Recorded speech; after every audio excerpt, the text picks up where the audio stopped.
8절서부터 20절 말씀이 되겠습니다. 그 지역의 목자들이 밤에 밖에서 자기 양떼를 지키더니 주의 사자가 곁에 서고 주의 영광이 그들을 두루 비침에 크게 무서워하는지라. 천사가 이르되 무서워하지 말라. 보라, 내가 온 백성에게 미칠 큰 기쁨의 좋은 소식을 너희에게 전하노라. 오늘 다윗의 동네에 너희를 위하여 구주가 나셨으니 곧 그리스도 주시니라. 너희가 가서 강부에 쌓여 구유에 누워 있는 아기를 보리니 이것이 너희에게 표적이니라 하더니, 호련히 수많은 천군이 그 천사들과 함께 하나님을 찬송하여 이르되, 지극히 높은 곳에서는 하나님께 영광이요 땅에서는 하나님이 기뻐하신 사람들 중에 평화로다 하니라.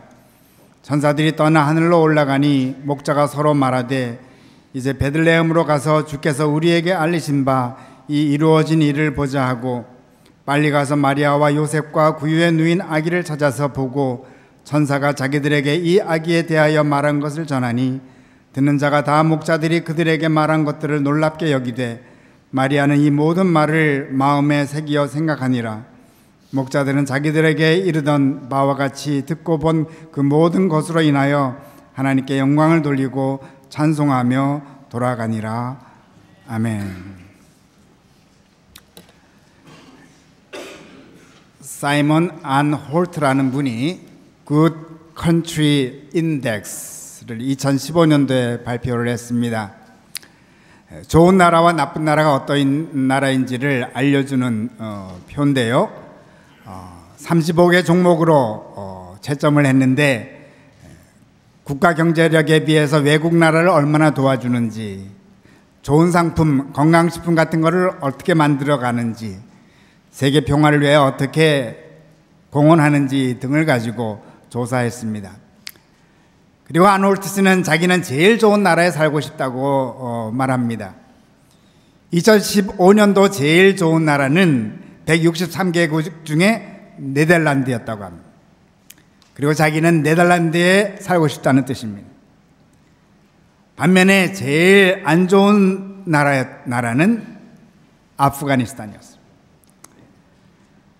오늘 성탄 주일 예배로 드리는데, 만일 주님께서 오늘 태어나신다면 주님은 어느 나라에 태어나시길 원하실까요? 가장 좋은 나라인 네덜란드? 아니면 정반대인 아프가니스탄? 잘 아시다시피 아기 예수는 베들레헴에 태어납니다. 이때는 로마 황제 가이사 아우구스토가 통치할 때입니다. 그렇다면 로마와 같은 강대국에 태어나지 않을까 생각할 수도 있습니다. 그러나 11절 말씀을 보면, 오늘 다윗의 동네에 너희를 위하여 구주가 나셨으니 곧 그리스도 주시니라. 다윗의 동네는 바로 베들레헴이고, 이 뜻은 주님은 강대국도 아니고 좋은 나라 나쁜 나라도 아니고 약속의 땅에 태어나신다는 것을 우리들에게 알려줍니다. 주님은 좋은 나라와 나쁜 나라를 구별하지 않으십니다. 도리어 약속하신 땅에 태어났습니다. 약속하신 땅에 태어나더라도 어차피 누군가는 처음 만나야 합니다.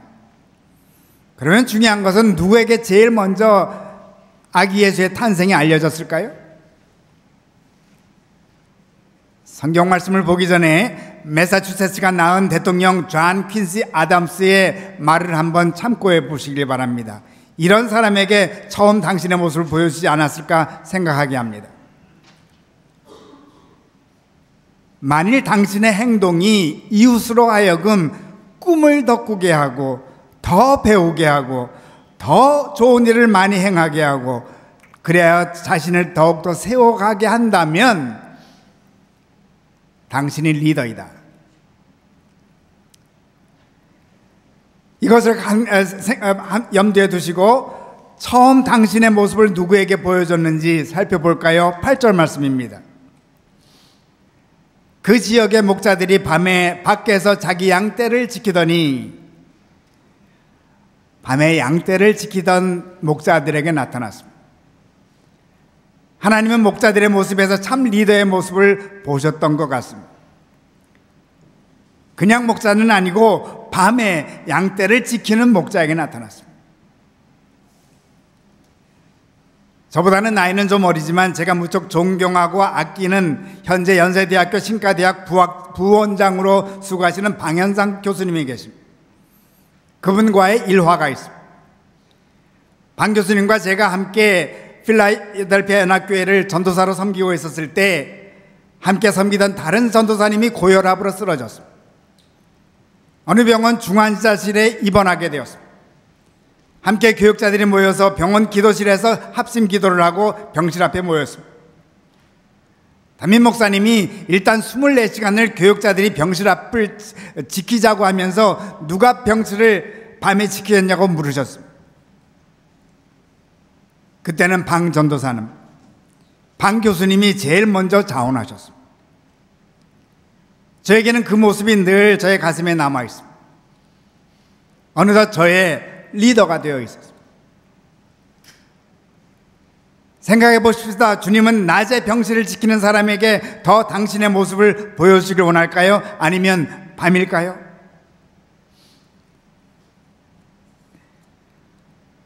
밤을 지키는 자들의 특징이 있습니다. 이들은 새벽을 기다립니다. 그들은 깜깜한 밤에 언젠가 떠오르어야 할 새벽빛을 기다리는 사람들입니다.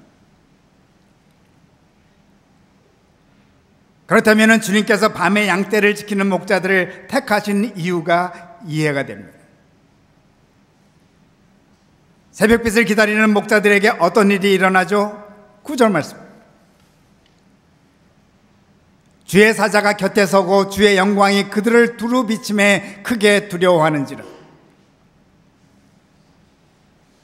주의 사자는 목자들을 온 인류의 리더로 인스톨 시켜주고 있습니다. 임직시켜주고 있습니다. 왜냐하면 예수님은 어두운 세상에 빛으로 오셨습니다. 그러므로 당연히 빛을 기다리는 자들을 당신의 리더로 임관시킬 수밖에 없습니다. 임직 도중에 천사가 말합니다. 10절 말씀입니다. 무서워하지 말라. 보라, 내가 온 백성에게 미칠 큰 기쁨의 좋은 소식을 너희에게 전하노라. 오늘 다윗의 동네에 너희를 위하여 구주가 나셨으니 곧 그리스도 주시니라. 너희가 가서 강보에 쌓여 구유에 누워 있는 아기를 보리니 이것이 너희에게 표적이니라. 강보에 쌓여 누워 있는 아기가 바로 앞으로 오는 놀라운 세계에 대한 확증이요, 바로 그 자체라는 것입니다. 목자와 같은 온 인류의 리더들이 기다리는 놀라운 세계가 바로 아기 예수로 인해 펼쳐질 것이라는 것입니다. 이 놀라운 선언과 더불어 하늘에서는 사상 최대의 에어쇼가 펼쳐집니다. 13, 14절 말씀. 호련히 수많은 천군이 그 천사들과 함께 하나님을 찬송하여 이르되 지극히 높은 곳에서는 하나님께 영광이요 땅에서는 하나님이 기뻐하신 사람들 중에 평화로다. 이 아기가 앞으로 오는 놀라운 세계의 확증이요 그 자체임을 축하하기 위하여 하늘나라 천사들이 춤을 추며 하나님께 영광을 돌리고 있는 것입니다. 15절 말씀입니다. 천사들이 떠나 하늘로 올라가니 목자가 서로 말하되 이제 베들레헴으로 가서 주께서 우리에게 알리신 바 이 이루어진 일을 보자 하고. 에어쇼는 끝났습니다. 목자들은 서로의 얼굴을 쳐다봅니다. 서로의 얼굴을 쳐다보면서 겸연적인 느낌도 받았을지 모릅니다. 밤마다 서로 어느 나라가 좋은 나라고 어느 나라가 나쁜 나라고 자기가 산다면 어느 나라에 살 것이라고 토론했던 그 모습이 떠올랐을지 모릅니다. 그러나 그 가운데서도 서로 함께 공유했던 모습을 기억합니다. 함께 새벽을 기다렸던 자기들의 모습을 서로 안에서 보았을 것입니다. 세상 나라들에 대한 평가는 달랐지만 기다림에는 항상 서로에게 힘이 되었음을 새삼 느껴봅니다. 그리고 함께 새벽을 기다린 우정을 기리면서 베들레헴으로 가보자고 합니다.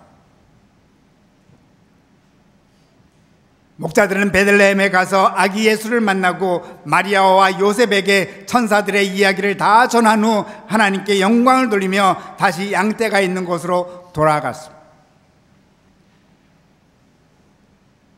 돌아간 그들의 모습은 어떤 모습이었을까요? 천군 천사의 찬양을 들었고 아기 예수를 뵙기 전과는 달라지지 않았을까요?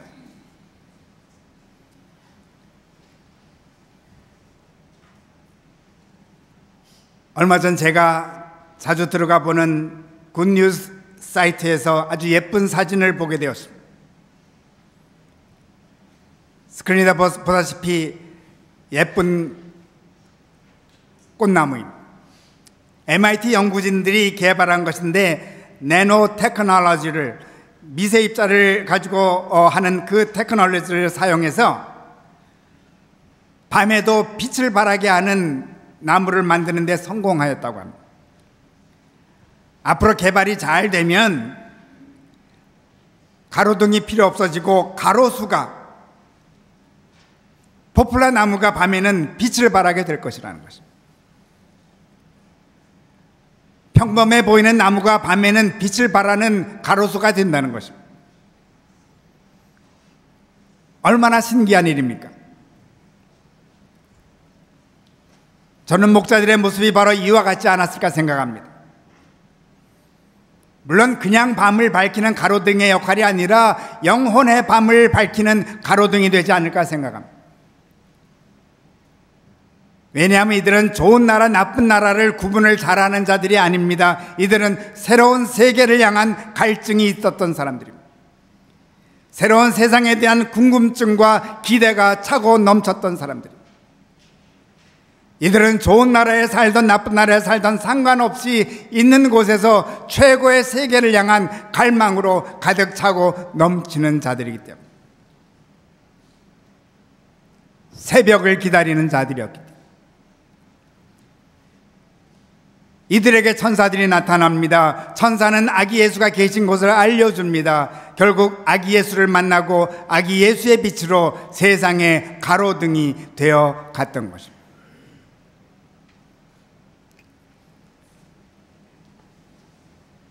교회 여러분, 오늘 이 세대가 필요로 하는 사람은 좋은 나라, 나쁜 나라를 구분하고 남들이 만들어 놓은 좋은 나라에 가서 살려고 하는 자들이 아닙니다. 지금 어떤 나라에 있던 영적인 밤을 느끼는 자들입니다. 아울러 영혼의 새벽을 간절히 기다리는 자들입니다.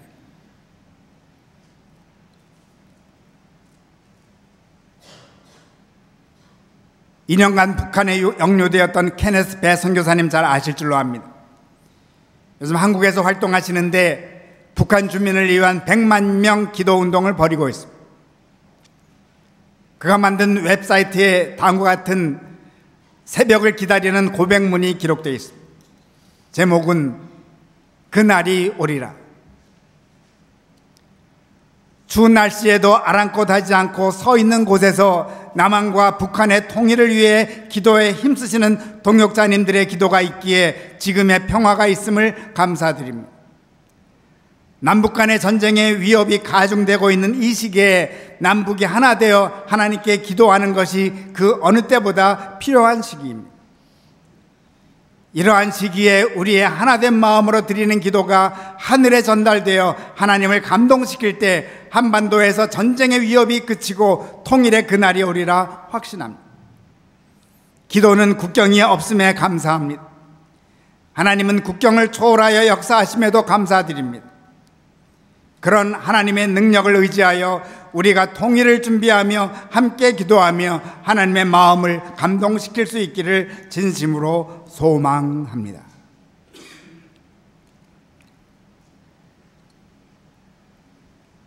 교회 여러분, 새로운 세계는 도래하고야 맙니다. 남북한이 하나가 되는 날이 도래하고야 말 것입니다. 우리 가운데 태어나신 아기 예수가 그 표적입니다. 아기 예수와 더불어 찾아오는 새벽을 간절히 기다리십시오. 세상의 가로등이 되어 가십시오.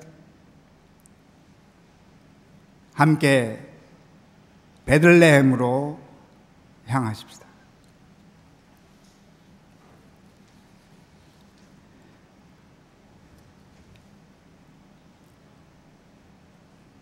말씀을 거둡니다. 랍비 주시야의 도둑에게서 배울 점이라는 글입니다. 도둑 대신에 목자로 바꿔놓으면 더 좋을 글입니다. 일단 도둑으로 읽겠습니다. 도둑에게서도 다음 7가지를 배울 수 있다. 그는 밤 늦도록까지 일한다. 그는 자신이 목표한 일을 하룻밤에 끝내지 못하면 다음날 밤에 또다시 도전한다. 그는 함께 일하는 동료의 모든 행동을 자기 자신의 일처럼 느낀다. 그는 적은 소득에도 목숨을 건다. 그는 아주 값진 물건도 집착하지 않고 몇 푼의 돈과 바꿀 줄도 안다. 그는 시련과 위기를 견뎌낸다. 그런 것은 그에게 아무것도 아니다. 그는 자신이 하는 일에 최선을 다하며 자기가 지금 무슨 일을 하고 있는가를 잘 안다.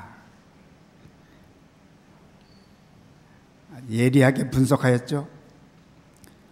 목자로 바꿔놔도 아주 어울립니다.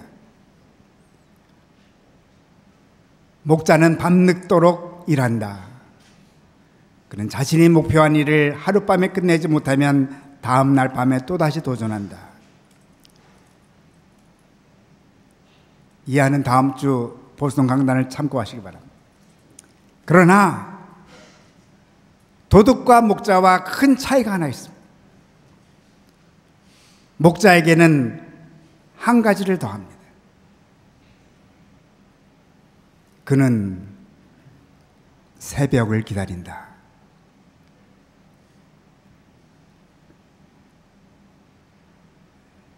교회 여러분, 21세기의 리더가 되십시다. 확신을 가지고 새벽을, 새로운 나라를 기다리십시다. 예수 안에서 완성이 되는 그 나라를. 성경은 말씀합니다. 천사들이 떠나 하늘로 올라가니 목자가 서로 말하되 이제 베들레헴으로 가서 주께서 우리에게 알리신 바 이 이루어진 일을 보자. 아멘.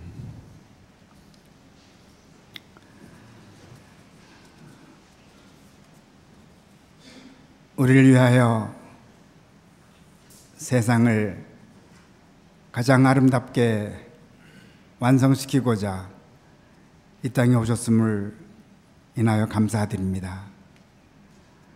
가로수를 가로등으로 바꿀 수 있는 놀라운 아기 예수의 능력을 저희들 너무나도 잘 압니다.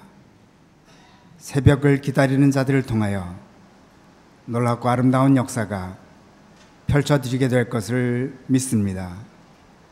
왜냐하면 아기 예수가 태어났기 때문입니다. 아기 예수께서 십자가에 달려 돌아가셨고 부활하셨기 때문입니다. 다시 오실 그날을 바라보며 늘 새벽을 기다리는, 그리하여 하나님께서 택하신 인류의 리더로 임관받는 저희들 삼아 주시옵소서. 특별히 오늘 세례를 받은 우리 모든 가정과 교우님 위에 하나님의 놀라우신 축복으로 채워주소서. 예수 그리스도 이름 받들고 기도드리옵나이다. 아멘.